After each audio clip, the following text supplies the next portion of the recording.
दिव्य संरक्षण में यह अभियान निरंतर चल रहा है और आप सबके सहयोग से चल रहा है। और आज जैसी एक विभूति हमारे बीच में है, इन सब जैसी दिव्यात्माओं के सहयोग से चल रहा है।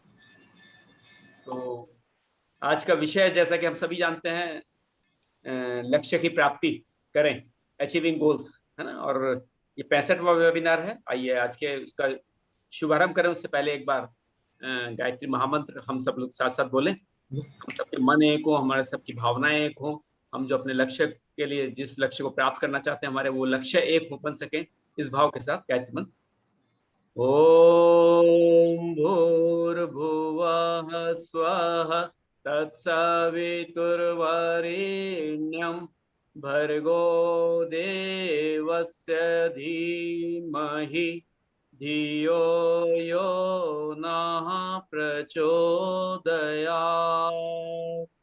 ओम गुरुर्ब्रह्मा गुरुर्विष्णु गुरुरेव महेश्वरः गुरुरेव परब्रह्मा तस्मै श्री गुरवे नमः। डियर फ्रेंड्स, आज का टॉपिक अचीविंग गोल्स बड़ा ही महत्वपूर्ण टॉपिक है और आप सभी लोगों के अंदर उत्सुकता भी होगी इस विषय को जानने की।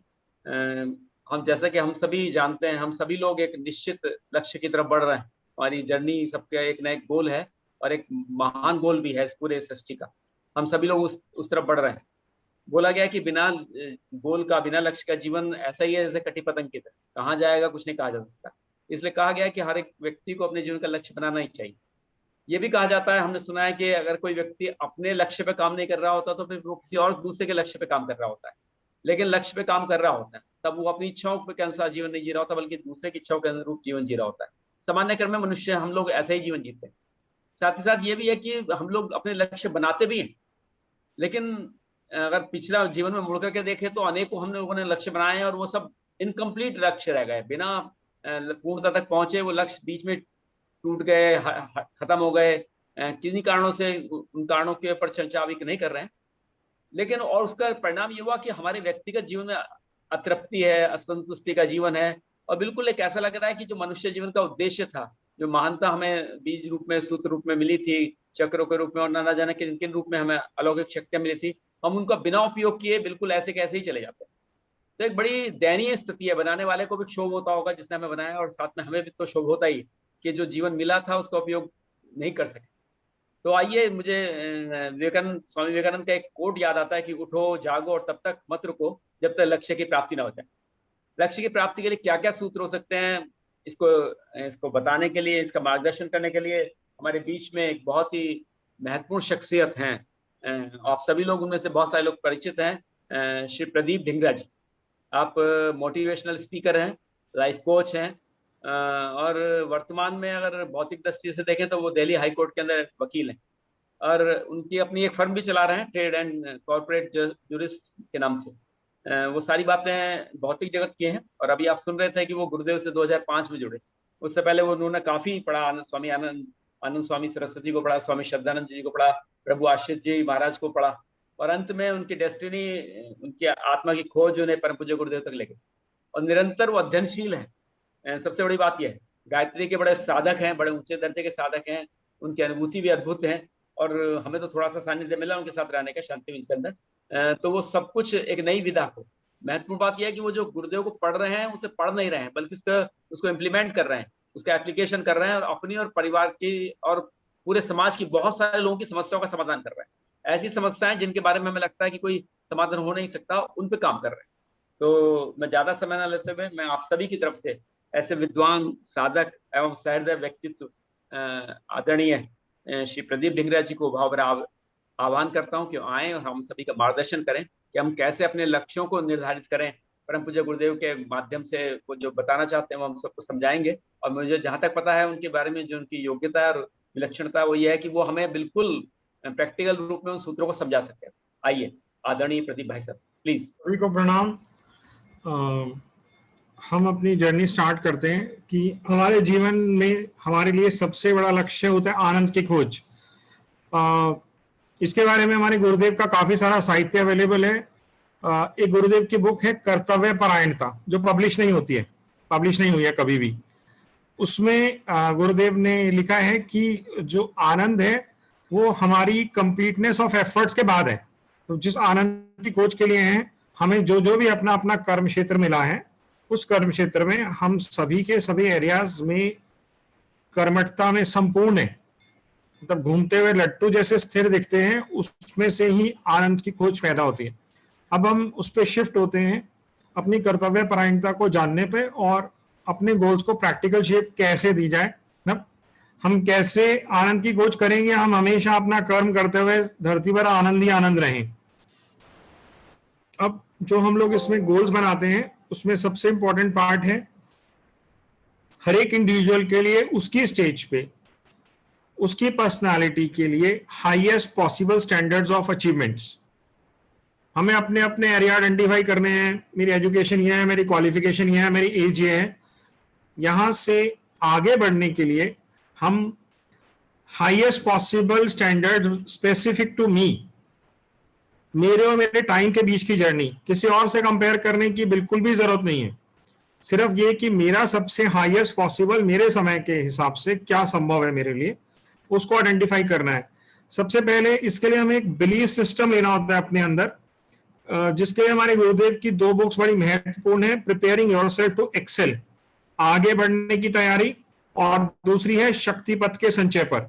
आगे बढ़ने की तैयारी बुक हमारे अंदर ये बिलीफ सिस्टम देती है कि हमें मरते हुए अपनी आखिरी सांस तक, जिस भी फील्ड में है, जिस भी कर्म क्षेत्र में है, हमें उस स्टेज से आगे बढ़ने के लिए प्रयास करना है, क्योंकि अदरवाइज हमारे मानवीय गुण हमें टिकेंगे ही नहीं। मानवीय गुण जो प्रेम का विस्तार है वो सिर्फ कर्मठता के आधार पर ही होता है। दूसरी बुक है शक्ति पथ के संचय पर, या हम दुर्बल नहीं शक्तिशाली बने। इन दोनों बुक्स में इस चीज को आइडेंटिफाई करा है कि हमारे को 8 फोल्ड गोल्स बनाने चाहिए। 8 फोल्ड गोल में से एक वक्त में हम एक ही गोल पे काम कर रहे होंगे, बट लॉ ऑफ हैबिट्स की वजह से बाकी 6-7 गोल्स हमारे हैबिट में अपने आप काम करते रहेंगे। फॉर एग्जाम्पल, हम अपनी एजुकेशन पे काम कर रहे हैं, तो अगर हमने हेल्थ के गोल समझ लिए तो हम सुबह वॉक कर रहे हैं या योगा कर रहे हैं। अगर हमने एंटरटेनमेंट, सेलिब्रेशंस को, रिवॉर्ड्स को गोल समझ लिया, तो हम अपनी एजुकेशन के साथ साथ हम अपनी वीकेंड में सेलिब्रेट कर रहे हैं। हम हर 2.5 घंटे के बाद काम करके सेलिब्रेट कर रहे हैं, अपने आप को रिवॉर्ड दे रहे हैं। रिवॉर्ड कुछ भी हो सकता है, मैं अपने रूम को ऑर्गेनाइज कर रहा हूँ, ये भी रिवॉर्ड है। 2.5 घंटे के बाद मेंटल फैकल्टीज में फ्रस्ट्रेशंस पैदा होती हैं, पेन पैदा होती है।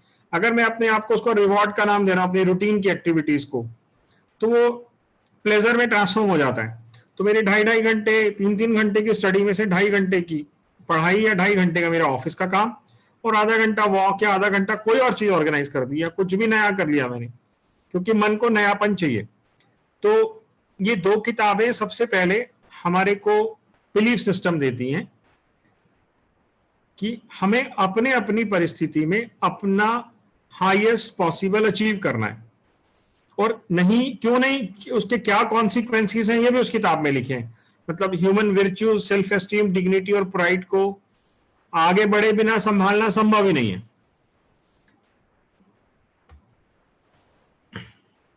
कुछ एक एग्जांपल्स हैं जो ये स्लाइड्स में मैं दिखा रहा हूं,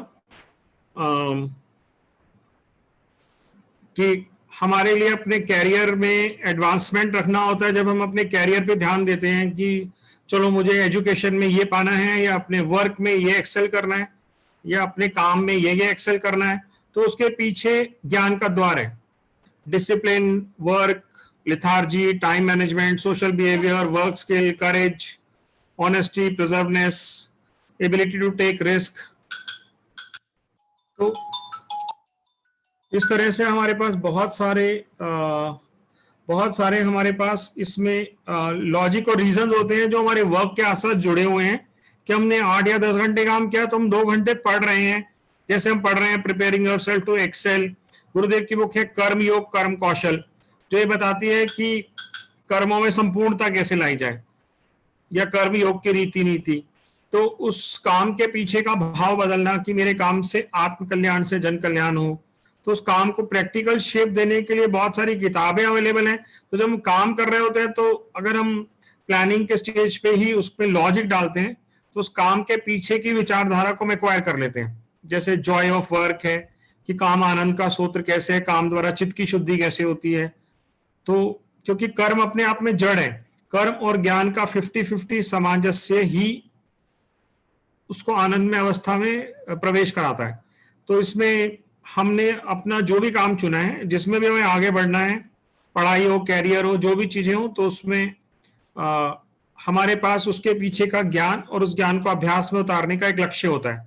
इसी तरह से हमारे पास कैरियर है, एजुकेशन है, एजुकेशन के बहुत सारी चीजें दी हैं, फैमिली इंस्टीट्यूशन सिस्टम है जिसके हम अपने गोल्स बनाते हैं, फाइनेंशियल गोल बनाते हैं कि शुरू से ही सेविंग्स की हैबिट हो, एक्स्ट्रा वेगेंट एक्सपेंसेस करने की आदत नहीं हो, फाइनेंशियल टारगेट हो, ओल्ड एज की सिक्योरिटीज चाहिए, और यंग एज में ही अपने पूरे भविष्य को सिक्योर करने की, क्योंकि फाइनेंशियल स्लेवरी हो गई तो बाकी सब चीजें रखी की रखी रह जाती हैं।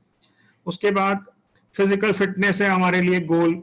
उसके बाद हमारे पास सेलिब्रेशंस हैं, प्लेजर एंड एंजॉयमेंट्स हैं, वो भी अपने आप में एक लक्ष्य है जिसको भी हमें अभ्यास से डालना पड़ता है। फिर हमारे पास स्पिरिचुअल गोल का लक्ष्य है, फिर हमारे पास सोशल सर्विसेज का लक्ष्य है।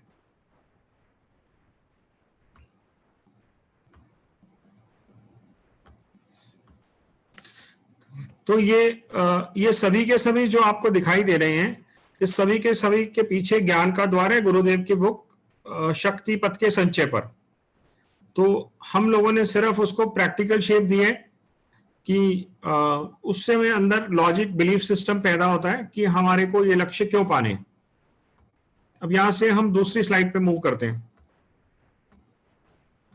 इस लक्ष्य में मैं आप लोगों को एक बहुत जरूरी कहानी बताना चाहता हूं जो गुरुदेव की कुछ बुक्स में भी रिप्रोड्यूस है और काफी पॉपुलर है ये कहानी। एक बार एक साधु जो तपस्या कर रहा था, उसने तपस्या कर रहा था तो चिड़िया ने उसके ऊपर बीट कर दी। जब चिड़िया ने बीट कर दी तो वो चिड़िया की तरफ उसने गुस्से से देखा तो वो चिड़िया जल गई, जल के गिर के मर गई। उसके बाद उसको बड़ा आश्चर्य हुआ, उसको लगा मेरी तपस्या में तो शक्ति आ गई। फिर वो किसी के यहाँ भिक्षा लेने गया, वो 2-3 बार उसने नॉक किया तो वो जो वहां पे फीमेल थी वो अपने काम में व्यस्त थी, तो उस वक्त अटेंशन नहीं दे पाई, तो उनको 1-2 मिनट में ही गुस्सा आ गया। तो वो कहने लगे कि मैं जा रहा हूँ यहाँ से। हटाऊं कैसे? क्या हटाऊं? वो दिखा रहे हैं वो।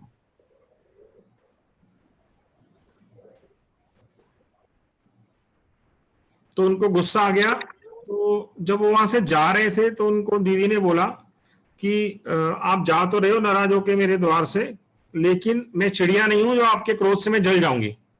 उनको बड़ा आश्चर्य हुआ कि इसको कैसे पता चला, और फिर जीव हत्या का पश्चाताप भी होने लगा। तो उन्होंने क्षमा मांगी, उन्होंने कहा कि मुझे भूख फूक मेरी सब मर गई, मुझे बताओ आपको पता कैसे चला। देखा मुझे तो पता नहीं, लेकिन यहाँ से 4 कोस दूर एक गांव में दुकानदार हैं, वो मेरे गुरु हैं, आप उनके पास चले जाओ, वो आपकी समस्या का समाधान कर देंगे। अब वो सब कुछ छोड़ के बड़ी तेजी से उन दुकानदार तक पहुंचे। शाम का वक्त हो गया था, तो उन्होंने दुकान पे उनको बिठा दिया। दुकान पे उन्होंने देखा कि उनके पास कोई भी ग्राहक आता है तो बड़े ध्यान से वो बिल्कुल अपने उसका तुला का कांटा एकदम 100% मैच करके, ना इधर हो ना उधर हो, और उसको सामान देके बड़ा नीट क्लीन उसको पैक करके दे देते थे। उसके बाद अपना काम करने के बाद उन्होंने पूछा, अच्छा आप वही हैं जिन्होंने गुस्से से चिड़िया को जला दिया था, फिर आप उनके पास गए, उन्होंने आपको मेरे पास भेजा है। तो फिर उसको आश्चर्य हुआ कि इनको कैसे पता चला। अच्छा, वो उसको एनीवे घर ले गए, उनको खाना खिलाया, उसके बाद बोला मैं आपकी समस्या का समाधान करता हूँ। उन्होंने कहा कि आपने मुझे काम करते हुए देखा था, जो आपने तुला देखी वो तुला को मैंने बैलेंस करके रखा। ऐसे ही हमारे जीवन में कर्म और ज्ञान का 100% 50-50 कॉम्बिनेशन है। कर्म अपने आप में जड़ है, मन जो काम करता है, जिसके हम अभ्यास बनाते हैं, जिसके हम डे टू डे में अपने आप को अभ्यास करते हैं, मतलब मैं गया, मैंने कोई काम करना शुरू किया, मैं उसको करते रहूंगा। तो अगर मैं उसमें कर्म और ज्ञान का सामंजस्य डाल रहा हूं बराबर बराबर, तो वो कर्म मेरे लिए चित्त की शुद्धि का माध्यम बनेगा। तो चित्त की शुद्धि होते होते इस कदर चित्त की शुद्धि होना संभव है कि आपको एक कर्म योग द्वारा अपने आप से ही वो जो घटनाएं घट रही हैं उसका आभास होने लगता है, और चित्त की शुद्धि होते ही पुराने संकल्पों का नाश हो जाता है अंदर पड़े हुए कर्मठ रहने से, और पुराने कर्म हटते ही, पुराने संकल्प हटते ही मन में असीम आनंद की वृद्धि हो जाती है। तो बेसिकली इस घटना ने ये बताया है कि जो हम, जिसको हम अपना कैरियर समझते हैं, जिसको हम एजुकेशन समझते हैं, जिसको हम लोग ऑफिस का काम समझते हैं, वो बेसिकली अगर उसके पीछे का साथ साथ ज्ञान भी एक्वायर कर लें, जिसके लिए हमारे पास गुरुदेव की बुक है, तो वो हमारी चित्त की शुद्धि का माध्यम बनता है और हमें 24 घंटे जन्म से लेकर मरने तक आनंद में रखेगा। धरती पर इतना आनंद है कि आपको हर जगह, हर संभव समय में आनंद की किरणें ही फूटती दिखाई देने लगेंगी। कभी भी ऐसा नहीं लगेगा कि धरती पर जरा सी भी आनंद में कमी है। तो जो हमने शुरू में एक लक्ष्य देखा था, आनंद की खोज, वो कर्म और ज्ञान के सामंजस्य से अपने चित्त को शुद्ध करते चले जाना, अपने कर्मों में संपूर्णता अपने आप में हमें आनंदमय अवस्था में परिवर्तित कर देता है। हम खुल के हंस सकते हैं, हम खुल के बोल सकते हैं, हम आराम से हर काम में कंप्लीटनेस, क्वालिटी रहती है। इसमें एक बहुत इंपॉर्टेंट रेफरेंस है गुरुदेव की बुक का, कर्मयोग कर्म कौशल, जो बहुत इजीली अवेलेबल है। कर्मयोग कर्म कौशल में गुरुदेव ने एक एग्जाम्पल दिया है कि भगवान ने हमें एक माली जैसा ऐसा कर्म क्षेत्र दिया है जिसके हम मालिक नहीं है, बट हमारी ये ड्यूटी है कि उस कर्म क्षेत्र में हर कली, हर पौधा, हर कांटा, हर जड़, हर पौधा और हर पत्ती का हमें ख्याल हो। तो इसका मतलब है कि अगर हम ऑफिस में काम कर रहे हैं तो हमें पता हो कि हमारे बच्चे ठीक से पढ़ाई कर रहे हैं या नहीं, हमें पता हो कि हमारी फैमिली इंस्टीट्यूशन सिस्टम में सही है या नहीं, घर की नीड्स पूरी हो रही है या नहीं, हमारी हेल्थ ठीक चल रही है कि नहीं, और ऑफिस में भी हर चीज पे बारीकियों से ध्यान देना।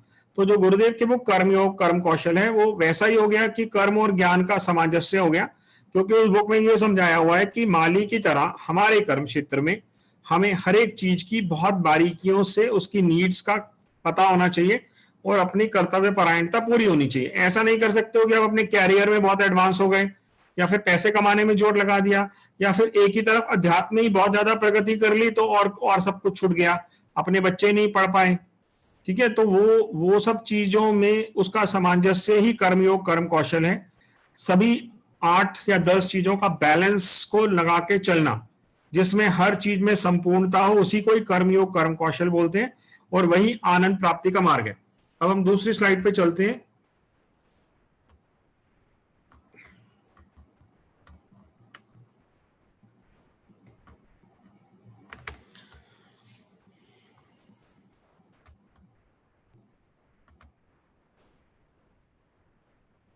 ये स्लाइड शेयर हो रही है क्या? जी जी जी जी।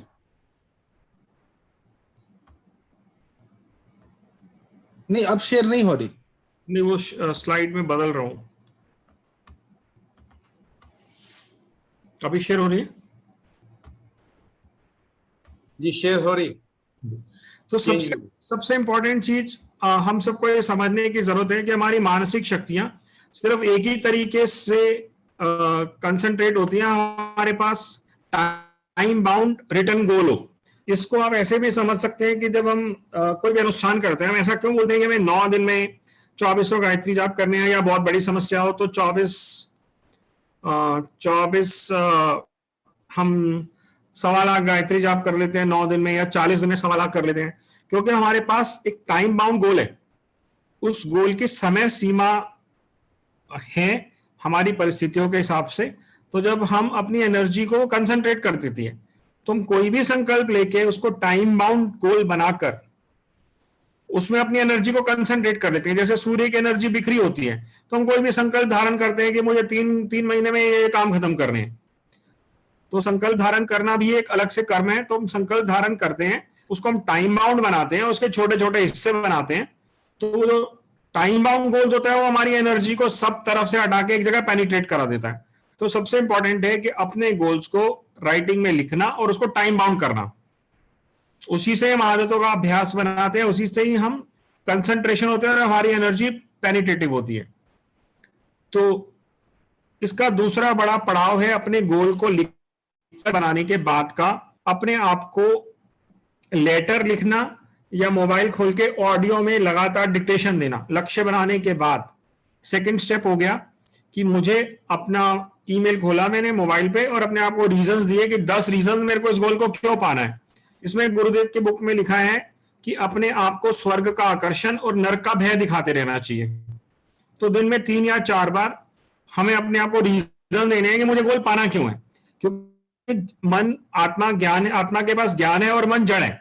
जब हम आत्मा से मन को लॉजिक और रीजन देंगे तो मन पूरी तरह उन गोल को पैशन में बदल देगा, जुनून जिसको बोलते हैं। जुनून पैदा होने के बाद हम काम नहीं कर रहे होते, वो हमसे हो रहा होता है।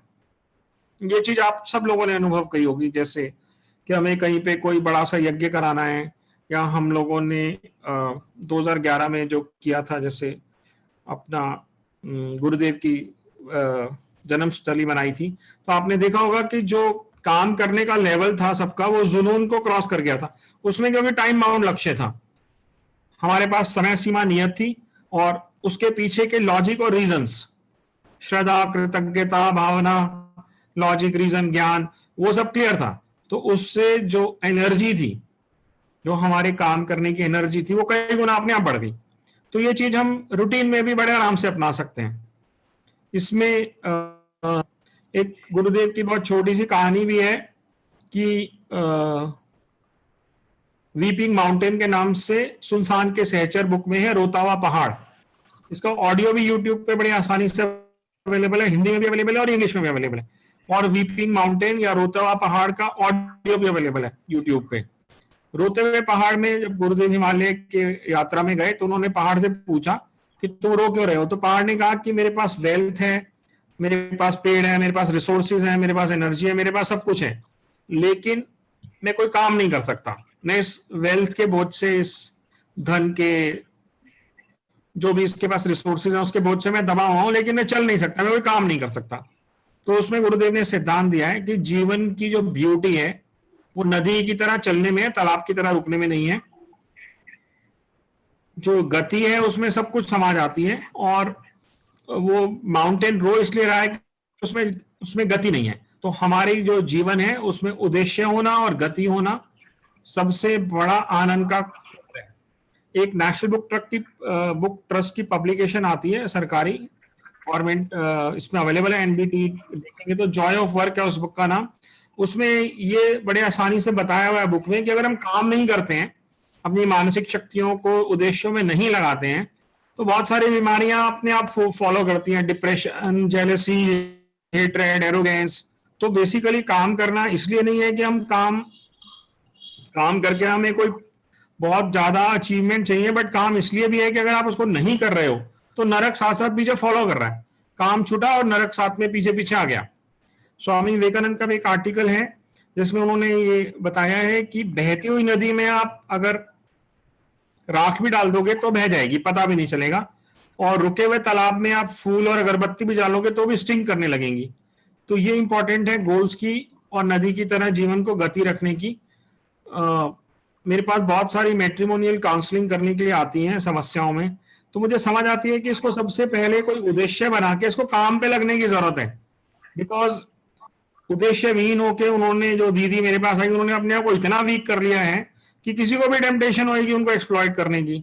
तो यहाँ शादी नहीं होती तो कहीं और होती तो वहां भी उनका एक्सप्लॉइटेशन होना था, क्योंकि उन्होंने कोई कर्मठ जीवन में उद्देश्य ही नहीं बनाया, उनके जीवन में कोई गति नहीं है।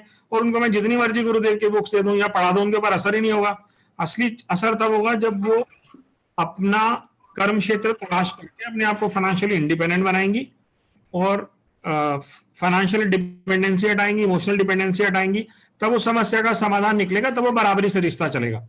तो ये चीज हर समस्या पे भी लागू होती है कि हमारे सामने हमेशा जीवन में उद्देश्य और उद्देश्यों के प्रति गति और उस गति का बैलेंस बना रहना चाहिए। किताबें मैंने आपको बता ही दिया है, कर्मयोग, कर्म कौशल, शक्ति पक्ष के संचय पर हम दुर्बल नहीं शक्तिशाली बने। इसमें सबसे इंपॉर्टेंट है जो गायत्री मंत्र होता है, वो जो समस्याएं या जो चीजें हमारी अपनी क्षमताओं के बाहर है, तो गायत्री जाप करने से 1000 टन भगवान की भी शक्तियां हमारे साथ आ जाती हैं।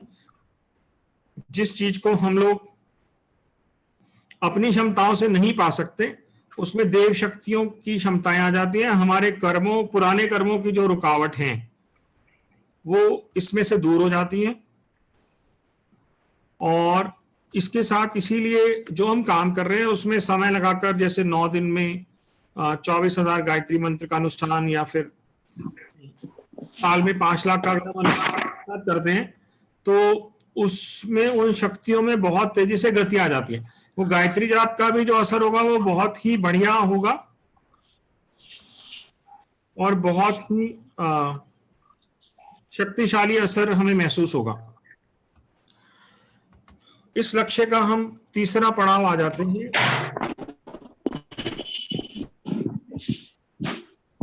उस लक्ष्य के बीच में अभी ये स्लाइड दिख रही है, सेलिब्रेशन। हाँ जी, इसमें हम सबसे पहले गुरुदेव की कुछ बुक में से बिलीफ सिस्टम एक्वायर करते हैं कि हमारे को अपने काम के बीच में छोटे छोटे रिवॉर्ड डालने क्यों जरूरी है। सबसे पहले हमें बिलीफ सिस्टम लेना है कि एक बेसिक नेसेसिटी है फूड, क्लॉथिंग और शेल्टर की। मैट्रिमोनियल होम को भी डिस्टर्ब होने का बहुत बड़ा रीजन है कि उनमें से कभी उन्होंने सेलिब्रेशंस या एंटरटेनमेंट को डाला ही नहीं। तो गुरुदेव ने लिखा है कि अगर हम उसको पॉजिटिव तरीके से नहीं डालते हैं तो नेगेटिव तरीके से घुस के रहेगी। शराब पीना, सिगरेट पीना, पोकर खेलना, ये सब उसी का है कि एंटरटेनमेंट चाहिए। उसको पॉजिटिव तरीके से भरा नहीं जीवन में तो नेगेटिव तरीके से प्रवेश कर गया। तो इसके लिए हमारे गुरुदेव ने जो किताबें लिखी हैं वो मैंने इसमें लिखी है पॉइंट नंबर 3 में, जो आपको दिखाई दे रही हैं। Real Joy of entertainment English की अवेलेबल है। आंतरिक उल्लास का विकास, अपना उत्साह स्थिर न होने दे, हर दिन नया जन्म, प्रगति प्रसन्नता की जड़ें अपने ही भीतर, प्रसन्नता हर स्थिति में संभव, स्वस्थ मनोरंजन ही उपयोगी, हंसी खुशी का जीवन, विनोद और उल्लास की प्रवृत्तियां, तुम महान हो, हमेशा हंसते रहें। ये गुरुदेव की करीबन 12-15 किताबें हैं जो ये बिलीफ सिस्टम देती हैं कि हमें अपने काम में जब हम काम में मन लगाते हैं तो ढाई घंटे के काम में फ्रस्ट्रेशंस पैदा होने लगती हैं। उसको अगर हम साथ साथ सेलिब्रेशंस और रिवॉर्ड और एंटरटेनमेंट उसमें बिल्ड कर लें तो वो अपने आप में ही काम आनंद का सूत्र बन जाता है। वो छोटे छोटे रिवॉर्ड उस गोल्स को एक्स्ट्रा पुश दे देते हैं। इसमें मैंने एक लिस्ट बनाई है कि आधा घंटा काम करने के किस किस तरह के रिवॉर्ड दिए जा सकते हैं, समझाने के लिए सिर्फ। अलग अलग तरीके की कुकिंग, 10-20 हजार तरह की वेजिटेरियन कुकिंग होती है। एक एक चीज को 100 तरीके से बनाया जा सकता है। Dance, motivational reading, walk, healthy juices, gardening, अपने घर को ऑर्गेनाइज करना, क्लीन करना, ये भी गुरुदेव के book the real Joy of entertainment में दी हुई हैं चीजें। अपने आप को लेटर लिखना, जरूरी कॉल्स कर लेना, अपने आप को फीडबैक नोट्स लिख लेना, चिट्ठी कर लेना। कुछ ये वीकली सेलिब्रेशंस लिखी हैं।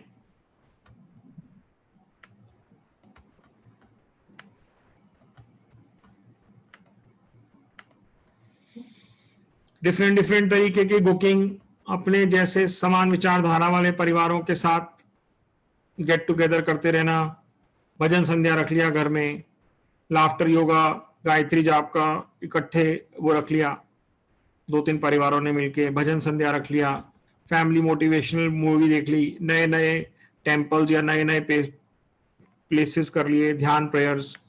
इसी तरह मंथ एंड पे नई जगह पे ट्रैवल कर लिया 1 दिन का। 3 महीने में 3 दिन ट्रैवल कर लिया, नए नए प्लेसेस देखे, नए नए स्पिरिचुअल प्लेसेस विजिट किए।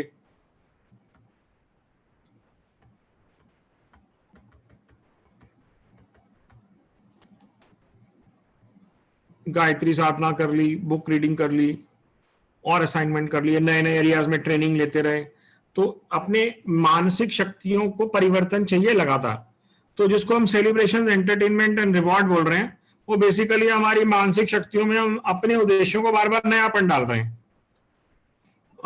इसमें मैं आपको एक एग्जांपल देके बताता हूँ कि मेरे यहाँ जितने लॉयर्स ट्रेन होने आते हैं तो मैं उनके असाइनमेंट के साथ रिवॉर्ड फिक्स कर देता हूँ कि जैसे ठीक है एक फाइल दे दी उसको कि आर्ग्यूमेंट कर लें। अब 3-4 दिन उसने तैयारी करी, उसने हाई कोर्ट में आर्ग्यूमेंट करा, तो आर्ग्यूमेंट करने के बाद मैं उसको फौरन भेजता हूँ कि जा 2 घंटे या 3 घंटे का ब्रेक लेके आ, पास में हाई कोर्ट के बंगला साहिब गुरुद्वारा है, हनुमान मंदिर है, वहां जा कॉफी पी के आ। तो ऐसे नई नई जगह पे उसको उसी वक्त ब्रेक देने की आदत बना दी, बाद में अपने आप हैबिट पड़ जाती है, बाद में वो सब अपने आप कर लेते हैं। इनिशियली मुझे उनको ऐसा ट्रेन करना पड़ता है कि वो जो काम कर रहे हैं उसको एकदम एंजॉय करते हुए करें, उसको सेलिब्रेशन करते हुए करें, उसको रिवॉर्ड डाल के करें। तो मैंने अपने यहाँ आने वाले नए लॉयर्स के लिए ट्रेनिंग मैनुअल्स बना रखे हैं, तो उनको थोड़ा थोड़ा उस वक्त इनिशियल लेवल पे पुश देना होता है, बाद में उनकी हैबिट बन जाती है। तो ये कोई भी लक्ष्य बनाते हुए एक बहुत बड़ा वाइटल पार्ट है।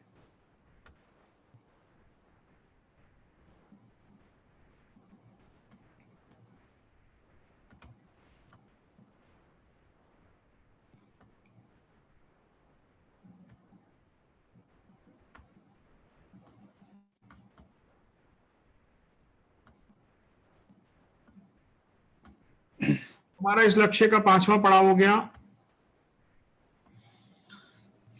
बार बार रेजोल्यूशन लेना और प्रार्थना के ऊपर इन्वेस्ट करना। इसमें सबसे इंपॉर्टेंट हमें ये जानना है कि अभी हमने कुछ लोगों ने स्वाध्याय करके गुरुदेव की बुक पढ़ी थी, प्रसुप्ति से जागृति की ओर। सारी शक्तियां जैसे हम संकल्प धारण करते हैं अपना नया, हमारी सारी के सारी शक्तियां उस तरह बढ़ जाती हैं। फॉर एग्जाम्पल, अभी मैंने संकल्प लिया कि अभी मेरे को कोई, हमारे यहाँ कोई नए नए प्रोफेशनल कॉम्पिटेंसी के एग्जाम लिए हुए, मैंने डाल लिया मैं दिसंबर में एग्जाम दूंगा, ठीक है। मेरे पास सेम समय है, 2 महीने का समय है। हमारे यहाँ कुछ कोर्सेज हैं, जैसे 10 साल के एक्सपीरियंस के बाद इंसॉल्वेंसी रेजोल्यूशन प्रोफेशनल के एग्जाम ले सकते हैं, नया एक प्रोफेशनल कॉम्पिटेंसी एरिया ऐड हो जाता है। तो मैंने डाला फॉर एग्जाम्पल, ठीक है, मैं 20 दिसंबर को एग्जाम दूंगा, तो मेरी सारी शक्तियां सजग हो गई, मेरी जो एनर्जी बिखरी हुई थी इधर उधर वो अपने आप इकट्ठी हो गई। मुझे पता है मुझे 2 महीने बाद एग्जाम देना है और निकालना है। तो जैसे ही मैंने संकल्प धारण करा, मेरी बिखरी हुई शक्तियां अचानक से अपने आप एकाग्र हो गई, कंसंट्रेट हो गई, उसमें पेनिट्रेशन आ गया, ठीक है। उसको मैं टॉर्चर तो बनाने वाला नहीं हूं, मैं उसी घंटों में ही, तो उन्हीं घंटों में ही एकाग्रता आ, कंसंट्रेशन का लेवल बढ़ गया। मैं सुबह के 2 घंटा या शाम के 2 घंटा या बीच का 1 घंटा मैं निकाल लूंगा, या वीकेंड निकाल लूंगा, तो फाइनली मैं उस एग्जाम को दे दूंगा। मुझे कोई फर्क नहीं पड़ता भी ज्यादा मैं पास हूं या फेल हूं, लेकिन मेरी शक्तियां एकाग्र हो गई संकल्प लेती। मैं सिर्फ ये बात समझाने की कोशिश कर रहा हूं अपनी परिस्थिति में, कि अपनी परिस्थिति में जैसे ही आप टाइम बाउंड संकल्प लेंगे, क्या मेरे को 31 दिसंबर या 20 दिसंबर को ये चीजें पानी है या ये चीजें करनी है, आपकी सारी शक्तियां बिखरी हुई अपने आप एकाग्र हो जाएंगी। फिर मैं उसके पीछे फेज 2 में आऊंगा, अपने आप को काम करते हुए लगातार लॉजिक दूंगा, 10 रीजन दूंगा पॉजिटिव कि मुझे क्यों करना है, और 10 नेगेटिव रीजन दूंगा, ठीक है। तो अब इसमें हमारे को यह करना पड़ता है कि समय समय पे उस संकल्प को अलग अलग स्पिरिचुअल बेसिस पे दोबारा रिवाइज कर लो। फॉर एग्जाम्पल, मैं हर महीने शांति कुंज जाता हूं, अगले दिन जब हवन करता हूं तो अपने सारे संकल्प दोबारा ले लेता हूं, पुराने का क्या हुआ, और संकल्प धारण करने में दोबारा जाता हूं। तो मैं हर महीने अपने लिए नए संकल्प बना के जाता हूं। तो नहीं तो नोएडा चेतना केंद्र चला गया, नहीं तो घर में रह के संकल्प कर लिया, नहीं तो आसपास किसी मंदिर में चले गए घूमने, वहां पे दोबारा से संकल्प धारण कर लिए।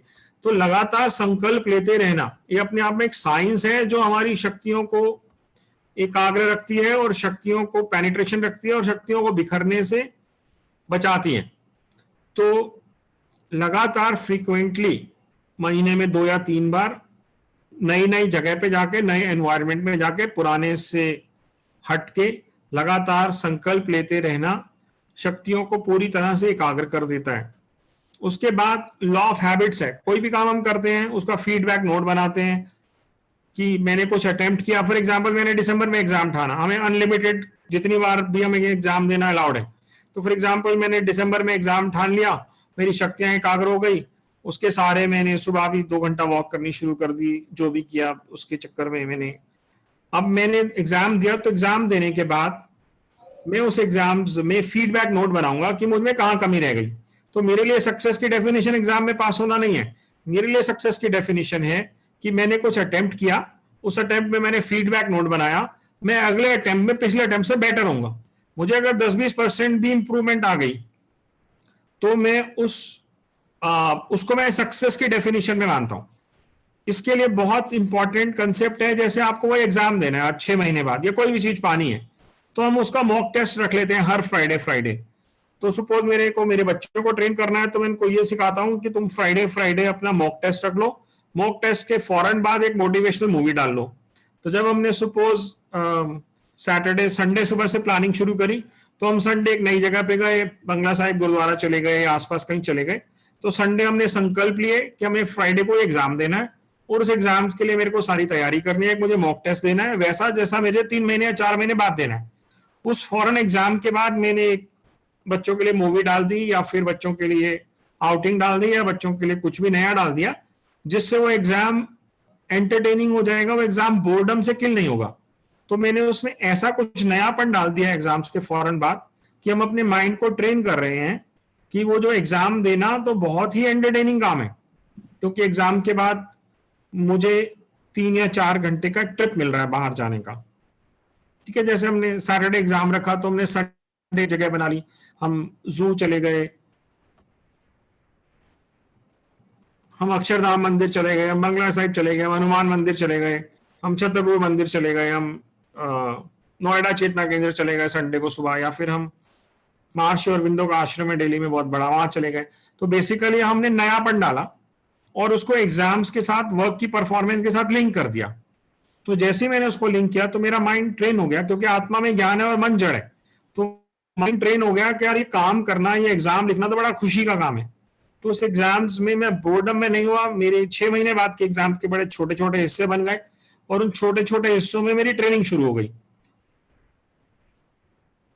तो ये जो उसको छोटे हिस्सों में बांटना, आर्ट करना, ये सबसे बड़ा मेरा लक्ष्य का रीजन है।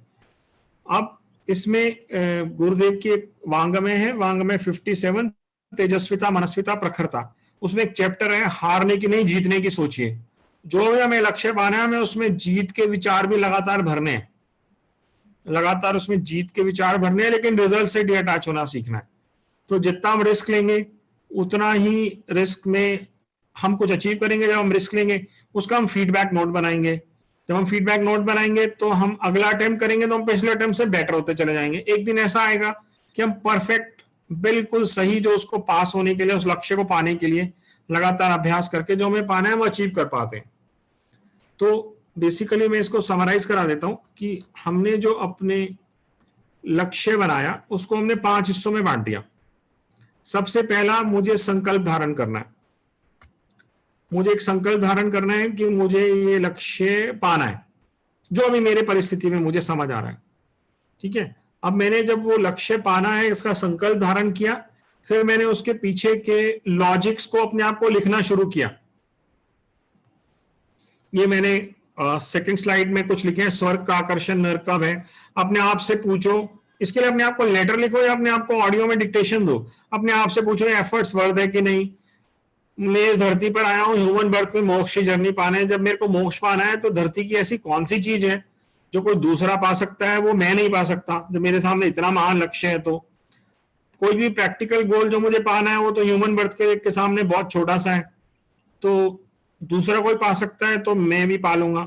टाइम मेरे लिए वेट करने नहीं जा रहा है, अगर मैं पाऊं या नहीं पाऊं, एक हीरो वर्शिप कि अगर वो दूसरे लोग कर सकते हैं तो मैं क्यों नहीं कर सकता। उसके बाद एक कहानी है burn your bridges. Burn your bridges एक रियल कहानी है जो सेकेंड वर्ल्ड वॉर में बड़ी पॉपुलर हुई साइकोलॉजी में। इसमें स्टॉलिन, जो जर्मनी ने पूरा रशिया को तहस नहस कर दिया था, फिर बाद में रशिया ने वापस ग्राउंड कैप्चर किया और अटैक करना शुरू किया। उसमें से एक लड़ाई थी जिसमें स्टॉलिन ने एक नदी पार कराई अपने सोल्जर्स को। जर्मनी वाले नदी के पार थे और 10,000 की करीबन स्टॉलिन की आर्मी थी और जर्मनी की उनसे 10 गुना आर्मी थी। नदी पार करने के बाद उसने आग लगा दी पुल को। स्टॉलिन ने अपने सोल्जर को इकट्ठा किया कि देखो हमसे 10 गुना ज्यादा है वो, हमारे पास पीछे भागने की जगह नहीं है।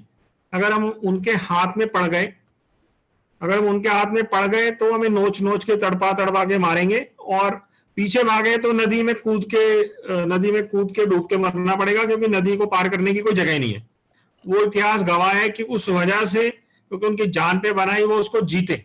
मतलब 10 गुना अपनी आर्मी से रशियन जर्मन के अगेंस्ट वो वॉर जीते और उसके बाद जीतते चले गए और फाइनली वो बर्लिन तक पहुंची रशियन आर्मी। तो छोटी छोटी बैटल के जरिए पहुंची।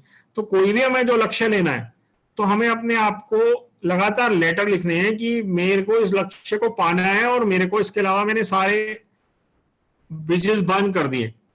और सबसे बड़ी बात है कि लक्ष्य मेरे टाइम के साथ है, मेरे पास समय यही है, इसके बाद मेरे पास जीवन में समय नहीं मिला। उसके बाद मुझे अपनी ब्लेसिंग्स काउंट करनी है कि ये रीजन बता रहा हूं मैं, पॉजिटिव रीजन, कि मेरे पास सब कुछ दिया है, मेरे हाथ काम करते हैं, मुझे आंखों से दिखता है, मेरा दिमाग काम करता है, मेरे पास रहने के लिए घर है, मेरे पास गुरु की शरण में हूं मैं, मेरे पास अच्छी किताबें हैं, अच्छे संस्कार हैं, मेरे को मेरी परिवार की बैकिंग है। तो मेरे को क्या दिक्कत है, जब मेरे पास इतनी ब्लेसिंग्स हैं तो मुझे तो डेट पे करने हैं, तो मुझे छोटा सा लक्ष्य पाने में क्या प्रॉब्लम है। All when and wells. दूसरा, जो भगवान की शक्तियां मेरे सामने एक संकल्प के रूप में पैदा हुई है, तो संकल्प मेरा नहीं है, संकल्प भगवान का दिया हुआ है। तो संकल्प किसी भी दुनिया की ताकत से सुपीरियर है, क्योंकि अगर गॉड ने मेरे को एक गिफ्ट दिया है, रेजोल्यूशन, तो सारी, जब मैं कदम बढ़ाऊंगा तो जितनी भी नेसेसरी रिसोर्सेज हैं, सपोर्ट सिस्टम है, उस लक्ष्य तक पाने के लिए जो भी है वो अपने आप मेरे लिए प्रकट होता चला जाएगा।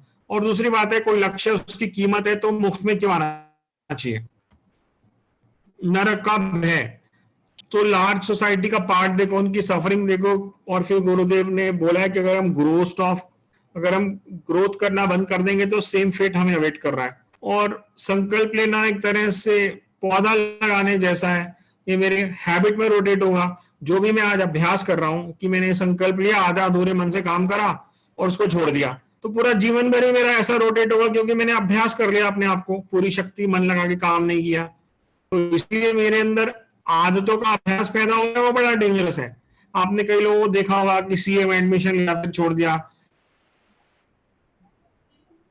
कुछ और काम किया फिर वो छोड़ दिया, फिर अभ्यास पैदा होता है। वो आदतों का अभ्यास बाद की स्टेज में सिर्फ रोटेट होता है और हर चीज में उनको बहुत सामान्य स्तर पे रखता है, सिर्फ एडमिनिस्ट्रेटिव असिस्टेंट बना के छोड़ देता है उनको, क्योंकि उन्होंने अपने अंदर घुस के उस आदत की तरफ ध्यान ही नहीं दिया कि मैं फेल क्यों हुआ, उसके रीजन नहीं लिखे, इंट्रोस्पेक्शन नहीं किया, फीडबैक नोट नहीं बनाए और उसके पीछे का ज्ञान के लिए प्रयास नहीं किया। उसके बाद सबसे इंपॉर्टेंट है कि लाइफ, हम ऐसा भी एक वो यूज करते हैं एक लॉजिक कि मेरे को ह्यूमन बर्थ मिला है जिसकी लाइफ 1 से 75 साल है। अगर मैं 3-3 महीने में भी एक कदम लेता हूं तो मेरे पास मानव जन्म के लिए सिर्फ 300 कदम का जीवन है। अपनी एज के साथ कंपेयर कर लो, सपोज मैं 25 का हूं तो 100 कदम गए, मान लो भाई 60 तो रिटायरमेंट की होती है, तो 60 से 80 या 60 से 75 के 60 कदम और हटा दो तो 160 कदम तो जीवन के बाहर हो गए। तो 300 में से मेरे पास काम करने के लिए 140 कदम तो ही है। अगर मैं 25 साल का हूं, अगर मैं सपोज 50 साल का हूं, तो 60 से 75 तक मेरा आदतों का अभ्यास काम करेगा, तो मेरे पास 3-3 महीने के सिर्फ 40 कदम बचे हैं, मेरा पूरा मानव जीवन मेरे सामने है। तो इस तरह की विचारधारा ढूंढ के वो हमारे अंदर हमें हमारे लक्ष्यों को पैशन में कन्वर्ट कर देती है। तो सबसे, बस इसको समरी कर लेते हैं हम। सबसे इंपॉर्टेंट है लगातार संकल्प धारण करना, अपनी परिस्थितियों में, अपनी उम्र और अपने पड़ाव के हिसाब से बेस्ट लक्ष्य निर्धारित करना, उसके संकल्प धारण करना, संकल्प धारण करते ही उसके पीछे काम में लग जाना। काम में लगने के लिए मुझे अपने आप को लगातार मोबाइल पे ऑडियो डिक्टेशन देनी है, 10 रीजंस, 10 स्वर का भय दिखाना है और 10 स्वर का आकर्षण दिखाना है और 10 नर्क का भय दिखाना है। चाहे तो मैं दिन में 4 बार अपने आप को चिट्ठी लिखूं, चाहे मैं अपना मोबाइल उठाऊं, अपना ईमेल खोलूं और ऑडियो पे डिक्टेशन दे दूं, वॉक करते करते, घूमते घूमते, 2 या 3 मिनट में हो जाता है काम। तो दिन में मैं 4 बार कर रहा हूं, तो एक तरह से मैं अपने यूनिवर्स में पॉजिटिव सिग्नल भेज रहा हूं, अपने अंदर कॉन्शियसली यूनिवर्स में लॉ ऑफ अट्रैक्शन सेट कर रहा हूं। उसके बाद मैं जो उसमें प्रयास कर रहा हूं, उस प्रयास को मैं लगातार रिवॉर्ड दे रहा हूं, सेलिब्रेशंस डाल रहा हूं, मोटिवेशनल मूवी देख रहा हूं, नई नई जगह विजिट कर रहा हूं, नई नई चीजें कुकिंग कर रहा हूं, नए नए काम कर रहा हूं, उसमें मैं अपने उसको लक्ष्य के साथ में हर बार मॉक टेस्ट देके अपने आप को नया नया तरीके से रिवॉर्ड दे रहा हूं। अपने जीवन में मैं लगातार नए रिवॉर्ड डाल रहा हूं, नए विचार डाल रहा हूं, नई जगह विजिट कर रहा हूं, नए लोगों से मिल रहा हूं, नयापन कॉन्स्टेंटली मैं लाते जा रहा हूं, क्योंकि मैंने उस लक्ष्य को बहुत ही एंटरटेनिंग बना लिया। उसके बाद लॉजिक्स डालने के साथ साथ सेलिब्रेशन, एंटरटेनमेंट डाल दिया। उसके बाद मेरे को अपने आप को चिट्ठी लिखनी है, टाइम शीट बनानी है, जो भी चीजें मेरे लक्ष्य के आड़े आ रही हैं उसको मुझे अपने आप को लेटर लिखना है कि 10 रीजंस कि ये चीजें मेरे जीवन से क्यों हटनी चाहिए, लक्ष्य मेरे लिए क्यों जरूरी है। क्योंकि किसान भी खरपतवार जमीन की प्रोडक्टिव शक्तियां खरपतवार अपने आप खा जाती हैं। शायद ये स्लाइड हमने इसमें शेयर नहीं करी है। तो किसान की भी खरपतवार जमीन की शक्तियां खा जाती हैं। तो मुझे लगातार कम से कम हफ्ते में एक बार अपनी सारी क्षमताओं से ऐसा करना है कि मुझे जो भी चीजें मेरे लक्ष्य में आड़े आ रही हैं उनको मुझे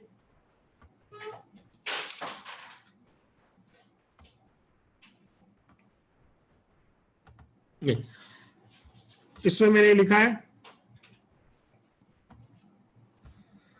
जो भी मेरे लक्ष्य की चीज में आड़े आ रही है, एक समझदार किसान की तरह, क्योंकि वो मेरी समय, अटेंशन, एनर्जी, ऊर्जा जो मेरे पास सबसे बड़ी एसेट है वो खा रही है। तो मैं अपने आप को चिट्ठी लिखता हूँ, एक वीकली टाइम शीट बनाता हूँ कि मेरा समय गया कहाँ का। उसके बाद मैं अपना उसका ऑडिट करता हूँ, अपने आप को चिट्ठी लिखता हूँ जिसमें मैं अपने आप को लॉजिक देता हूँ क्या जो मेरे बाहर निकली हुई परिस्थितियां हैं वो मेरे लक्ष्य के आड़े कैसे आ रही है, मुझे उनसे दूर क्यों हट के सारी शक्तियों को लक्ष्य पे एकाग्र क्यों करना है। जैसे हम अपने आप को चिट्ठी लिखेंगे वो बाहर आने वाली समस्याएं, दोस्त आ रहे हैं, फोन आ रहे हैं, वो अपने आप हट जाएंगे। ऑटोमेटिक साइंस है। आपने लगातार अपने आप को लेटर लिखना शुरू करा या ऑडियो पे डिक्टेशन देनी शुरू करी तो बाहर की परिस्थितियां जो लक्ष्य के आड़े आ रही हैं वो अपने आप हट जाएंगी। और इसमें जो अपनी पास की ऑटोबायोग्राफी बनाना और उसका चार्ट बनाना और उसको पास से कंपेयर करना बहुत मदद करता है, और लगातार गाइडेंस लेते रहना। ये जो ऑटोबायोग्राफी लिखने का काम होता है टाइम शीट में, इतना पावरफुल है कि पुरानी किसी भी चीज को मेमोरी में से इरेज कर देता है।